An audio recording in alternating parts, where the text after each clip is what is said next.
Patrón, cierre la puerta porque mira asombrado. Le compro los juguetes que tiene en el bazar. Yo se los compro todo, no importa lo que gasto. Dinero no me falta para poder pagar por una sola noche. Yo quiero ser rey mago para que los curretes de todo el arrabal mañana al despertarse aprieten en sus manos el sol de esta alegría que yo les quiero dar al bazar de los juguetes.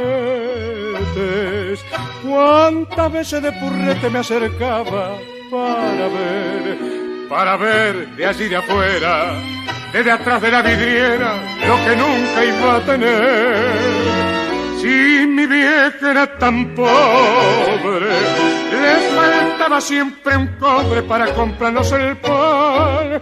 Y hoy que puedo, que la suerte me sonríe, yo no quiero que haya un pibe que no tenga ni un juguete para jugar. Yo sé lo que es sentirse en una noche buena, sin un solo regalo, con un cacho de pan, sabiendo que los otros cruzando la vereda dejaban sus juguetes en medio del zaguán.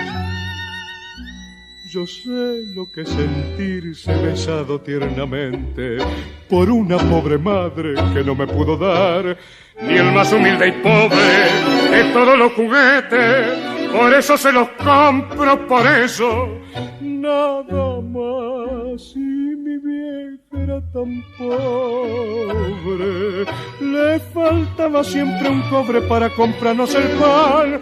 Y hoy que puedo, que la suerte me sonríe, yo no quiero que haya un pibe que no tenga ni un juguete para jugar.